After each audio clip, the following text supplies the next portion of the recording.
Assalamualaikum warahmatullahi wabarakatuh. Waalaikumsalam Waalaikumsalam warahmatullahi warahmatullahi wabarakatuh. wabarakatuh. Selamat siang semuanya. Siang. Siang. Gimana nih kabar teman-teman semua? Alhamdulillah baik. Alhamdulillah baik.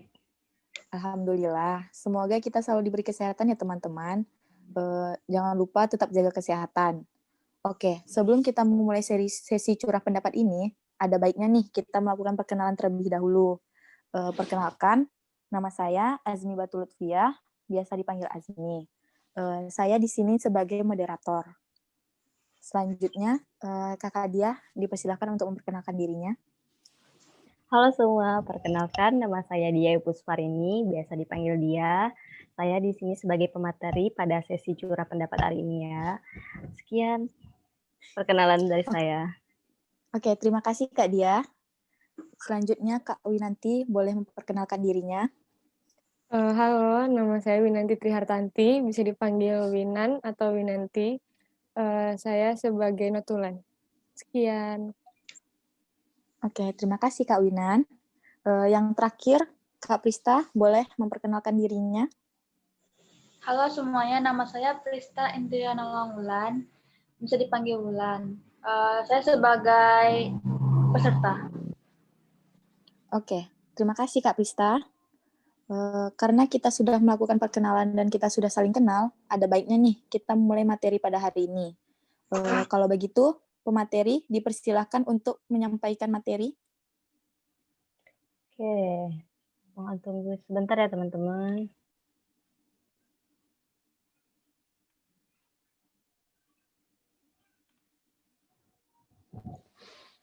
Nah, pada kesempatan kali ini kita akan membahas mengenai depresi pada remaja.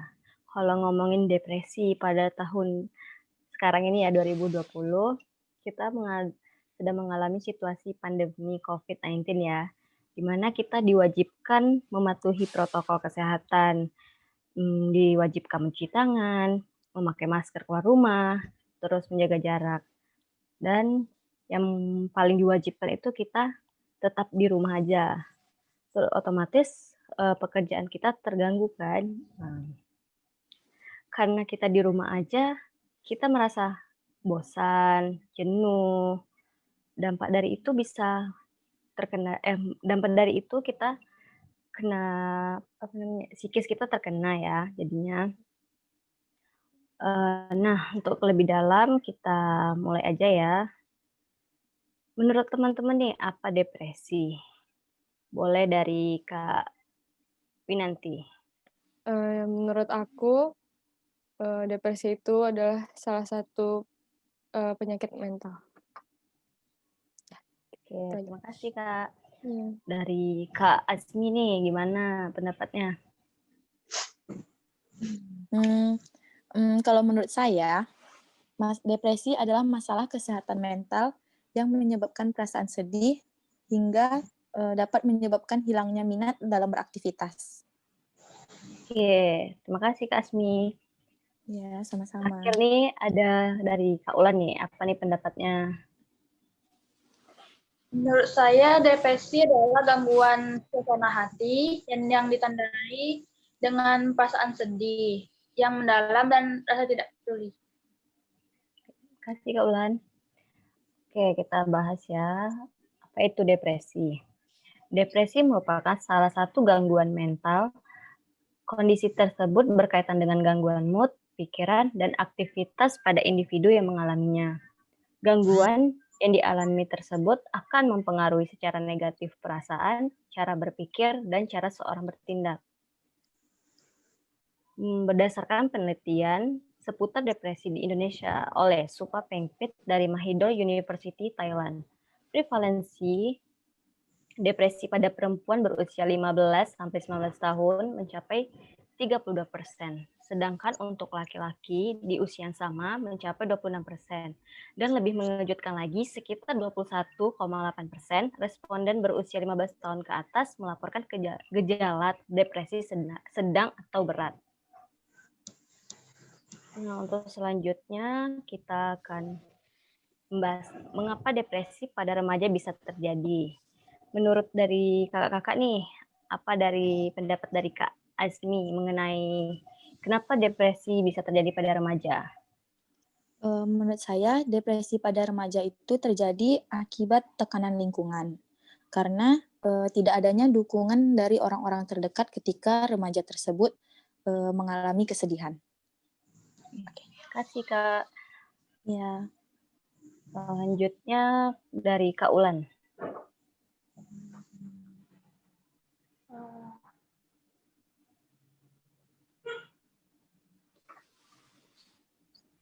Eh, eh, Depresi terjadi karena terjadinya penurunan produktivitas kerja, gangguan hubungan sosial, hingga munculnya keinginan untuk bunuh diri. Kasih Kak. Dan terakhirnya ada Kak Winanti. Apa Hmm, pendapatnya nih mengenai ini? menurut aku tuh salah satu penyebabnya itu tugas, penumpuknya tugas. Karena corona ini kan banyak tugas, mahasiswa, remaja, sekolah pada banyak tugas, jadi bisa menyebabkan salah satu itu depresi tadi. Merasa tertekan nggak Kak dengan banyak tugas? Iya, pasti. Oke. Oke, terima kasih. Pendapat dari teman-teman udah benar, tapi ada pendapat dari lain ya, penyebabnya itu apa aja. Yang pertama, faktor genetik.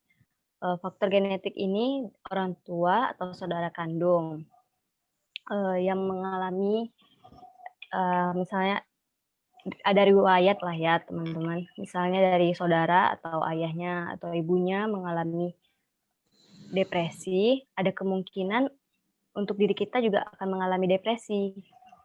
Kedua, faktor biologis. Ketiga, mengalami trauma psikis. Keempat, memiliki penyakit fisik kronis. Kelima, penyalahan guna obat dan alkohol. Itu misalnya narkoba. Dan masih banyak lainnya. Keenam, stres berat dan kronis. Ketujuh, memendam emosi negatif. Dan yang terakhir ini, seperti yang dibilang oleh Kak Asmi, faktor lingkungan. Itu bisa menyebabkan depresi. Nah, ini gejalanya ya teman-teman. Kalau dari yang gejala depresinya ini, ada yang pertama suasana hati tertekan, perubahan berat badan, atau nafsu makan yang berkurang, merasa tidak berharga dan menyalahkan diri sendiri. Dan yang terakhir sulit tidur dan mudah merasa lelah gitu. Nah, apa yang sudah saya sampaikan, ada pendapat lain dari teman-teman, bisa dari Kak Asmi.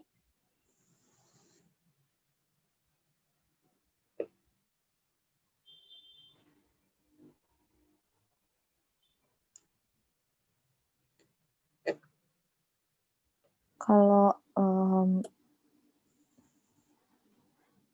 menurut saya itu biasanya kalau orang depresi itu sulit berkonsentrasi. Gitu.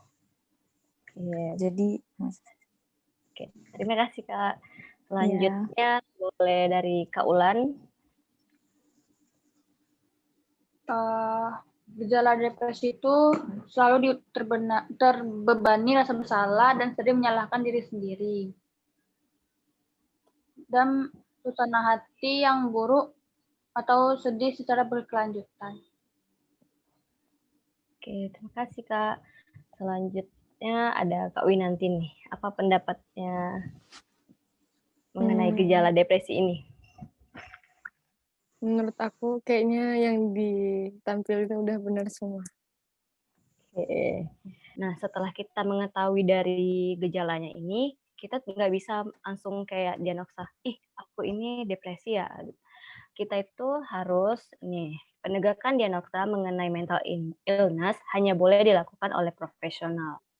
Nah, setelah dari itu kita pasti butuh bagaimana cara mencegah depresi. Nih ya, saya tunjukkan caranya. Cara mencegah depresi, pertama tentunya kita menjaga pola makan yang sehat, olahraga yang rajin, terus manajemen emosi dan ekspresinya, menciptakan dan menjalin hubungan yang sehat, itu kita bisa dengan teman, kita ajak main atau ngumpul, bahas-bahas mengenai gimana hari-harinya, Terus yang terakhir, memahami pola pikir yang sering muncul dan dampaknya. Selanjutnya, apa yang dapat kita lakukan pada orang yang mengalami depresi? Pendapat dari kakak nih, bagaimana? Dari Kak Asmi boleh. Kalau saya ya, biasanya kalau saya itu kayak nemanin dia, terus dengerin curhat-curhat dia, kayak gitu biasanya. Terima kasih Kak. Selanjutnya dari Kak Winanti, apa pendapatnya nih? Kalau aku jadi support system-nya biar dia jadi lebih semangat. Oke, baik. Terima kasih Kak. Terakhir ada Kak Ulan. Apa nih pendapatnya mengenai ini?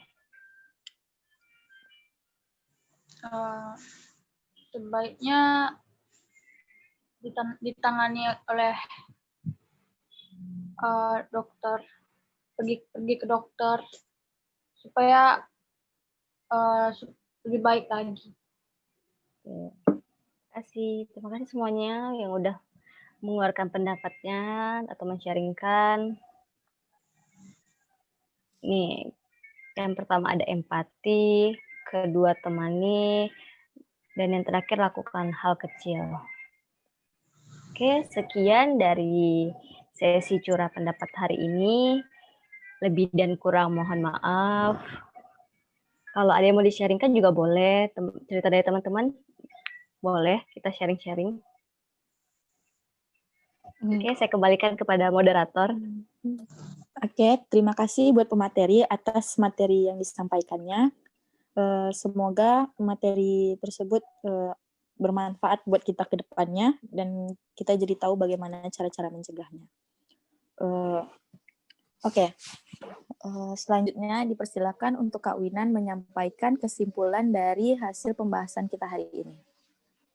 Jadi kesimpulan yang dapat kita ambil dari pembahasan ini adalah depresi merupakan penyakit mental yang berkaitan dengan gangguan mood, pikiran, dan aktivitas individu tersebut. Lalu, dari gejala depresi yang disebutkan, tidak semua tanda tersebut dapat terjadi, karena itu semua tergantung pada individu masing-masing. Hanya saja, sebagai orang tua, Anda tetap perlu waspada jika anak remaja Anda menunjukkan gejala tersebut. Dan jika perubahan mood atau perilaku remaja terlihat berlangsung lama dan sampai mengganggu aktivitasnya, sebaiknya remaja tersebut dibawa untuk berkonsultasi dengan psikolog ataupun psikiater. Jadi sekian kesimpulan yang dapat saya ambil. Saya kembalikan ke moderator. Oke, terima kasih Kak Winan. Oke, itulah tadi kesimpulan dari pembahasan hari ini. Maaf apabila ada kesalahan, lebih dan kurang saya minta maaf. Assalamualaikum warahmatullahi wabarakatuh. Waalaikumsalam warahmatullahi Waalaikumsalam warahmatullahi wabarakatuh. Terima kasih semuanya. Terima kasih. Terima kasih.